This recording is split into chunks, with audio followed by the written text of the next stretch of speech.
తీసుకుందామండి. ఇది ఒక వారం నుంచి పక్కన పెట్టాను. ఇది మొత్తం తీసేసుకుందాము. బాగా చిలగొట్టుకొని, నేను జారులో కూడా వేయట్లేదు, చేత్తోనే బాగా వస్తుందండి. ఇలా తిప్పుతుంటేనే బాగా పడుతుంది ఎనపూస.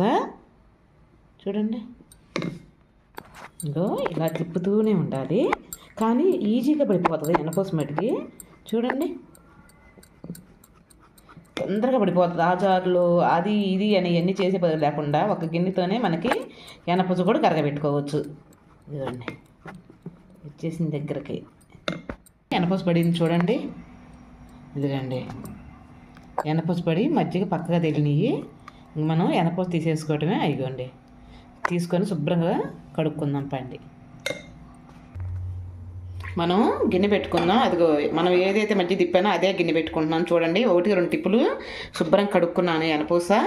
అదిగండి, ఎంత ఈజీ అనండి. మనం ఎనపూస తీసుకోవటం చాలా కష్టం అంటుంటారు. చాలా ఈజీ. కానీ ఆ జారులో వేసి ఆ జారు ఇంకో గిన్నె ఊరు 4-5 గిన్నెలు చేస్తారు. అవసరం లేదండి, ఒక గిన్నెలోనే మనకు పని అయ్యేటట్టుగా ఉంది. చూడండి కావాలైతే. అదిగోండి, ఎనపూస కరుగుతుంది చూడండి. కలిసే మనకు కరిగేటప్పుడు కొద్దిగా దీన్ని పెట్టి అలా అలా అంటే శుభ్రంగా కరుగుతుంది. నెయ్యి కరగటం దగ్గర పడింది.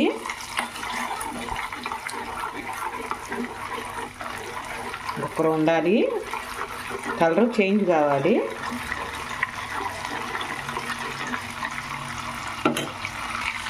అదిగండి, కలర్ చేంజ్ అయింది చూడండి. చాలు, ఇంకా ఆపేద్దాము. ఇలా కరిగితే చాలు. మళ్ళీ ఎక్కువ కరిగితే మాడిపోతుంది. ఎదుగండి, మనం దాన్ని గిన్నెలో పోసుకుందాం. ఇంక ఇలా ఉంటే చాలండి. ఇంకెక్కువగా మాడొద్దు, మరీ తక్కువగా తీయవద్దు. ఎరడాలుగా వస్తే కమ్మని స్మెల్ వస్తూ పూసగా ఉంటుంది నెయ్యి. చూడండి, ఇదిగండి చాలు, ఇంకంత మాత్రం. నెక్స్ట్ ఇంకో దాంట్లోకి వెళ్ళి నెయ్యి పోసుకుందాం. నెయ్యి వడపోసుకుందామండి ఓ దాంట్లోకి.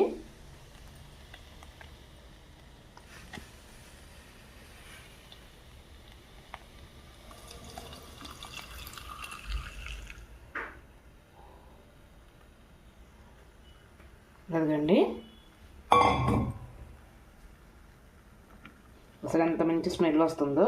అదిగోండి నెయ్యి. ఇలా ఉంటే చాలండి మనకి.